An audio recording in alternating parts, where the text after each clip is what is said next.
EAPCET results ఎప్పుడు? So, ఇదే million dollar ప్రశ్నగా మారిపోయిందండి. ఎందుకంటే మాటి మాటికి పోస్ట్‌పోన్ అవుతున్నాయి. ఈ రోజు కూడా రిలీజ్ చేస్తామన్నారు. జూన్ 30న రిలీజ్ చేస్తామన్నారు. 19న రిలీజ్ చేస్తామన్నారు. జూన్ 2 అన్నారు. సో, ఆ డేట్ మారుతూనే ఉంది కాబట్టి అందరూ కన్‌ఫ్యూజ్ అవుతున్నారు. ఎప్పుడెప్పుడా అని ఈగర్‌గా వెయిట్ చేస్తున్నారు. అసలు ఎప్పుడు ఉండొచ్చు అంటే జూలై 2న రిలీజ్ చేస్తామంటూ మరొక అనౌన్స్‌మెంట్ అయితే చేసిందండి. జూలై 2న ఏపీ ఎప్సెట్ రిజల్ట్స్ అయితే మనకి రిలీజ్ కాబోతున్నాయి. సో, మళ్ళీ డేట్ ఏమైనా చేంజ్ అవుతుందా అంటే మనం ఏం చెప్పలేము. ఈసారి మాక్సిమం 100% కూడా మనకి రిలీజ్ చేసే అవకాశం అయితే ఉందండి జూలై 2న. అసలు ఎందుకు పోస్ట్‌పోన్ అవుతుంది? ఒక్కసారి మాట్లాడుకుందాం. మనం ఆల్రెడీ చాలా సార్లు మాట్లాడుకున్నాము. ఏపీలో ఏంటంటే ఈ ఎప్సెట్ ర్యాంక్ ఇవ్వడానికి ఇంటర్మీడియేట్ మార్క్స్ కూడా కన్సిడర్ చేస్తారు. ఇంటర్మీడియేట్ మార్క్స్‌కి 25%, ఒరిజినల్ ఎప్సెట్‌లో మార్క్స్‌కి 75% వెయిటేజ్ అనేది ఉంది. ఓకేనా? ఏదైతే ఇంటర్మీడియేట్ మార్క్స్‌కి 25% అది ఉందో, దీంట్లో కొంతమంది సెకండ్ ఇయర్ పిల్లలు సప్లిమెంటరీ రాస్తూ ఉంటారు. బెటర్‌మెంట్ రాస్తూ ఉంటారు. సో, ఈ డేట్స్ రాకముందు ఒక డేట్ ఇచ్చేసింది ప్రభుత్వం. ఓకేనా? ఫస్ట్ 19థ్ అన్నారు. ఓకే. తర్వాత మళ్ళీ 2 ర్యాంక్స్ ఎందుకు రిలీజ్ చేయడం? ఒకసారి సప్లిమెంటరీ రిజల్ట్స్ రాకముందు రిలీజ్ చేశారనుకోండి, మళ్ళీ సప్లిమెంటరీ రిజల్ట్స్ వచ్చిన తర్వాత మళ్ళీ రిలీజ్ చేయాలి కదా!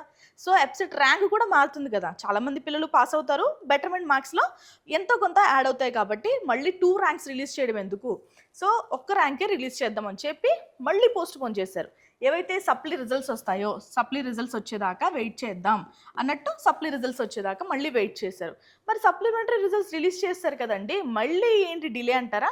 ఈసారి డిలేకి కారణం ఏంటంటే, ఏదైతే సీబీఎస్‌ఈ 12థ్ స్టాండర్డ్ మార్క్స్ ఏవైతే ఉంటాయో, అవి ఇంకా రిలీజ్ అవ్వలేదు. సో, దానికి సంబంధించి మళ్ళీ పోస్ట్‌పోన్ అవ్వడం జరిగిందండి.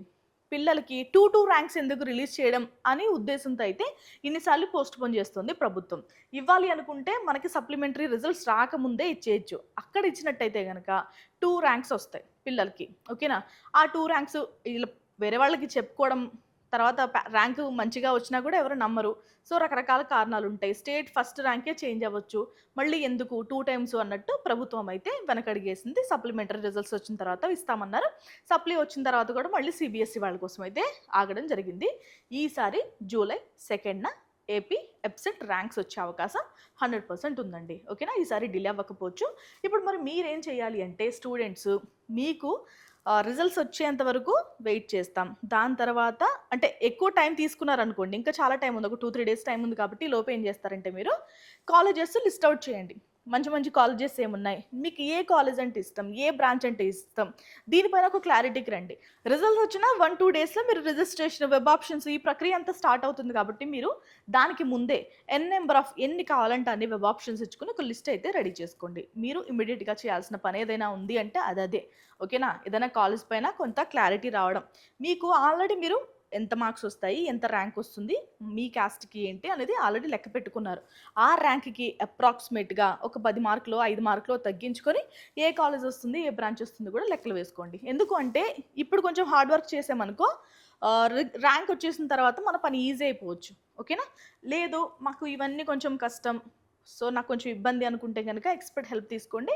ఎడ్యునైన్ కెరీర్ గైడెన్స్ దగ్గరికి మీరు మీ డాక్యుమెంట్స్‌తో వస్తే గనక మొత్తం రిజిస్ట్రేషన్, వెబ్ ఆప్షన్స్ ఇవన్నీ చేసి పెడతాం. ఓకేనా? ఇది ఇవాల్టి వీడియో అండి. జూలై 2న మళ్ళీ కలుద్దాం. నమస్తే.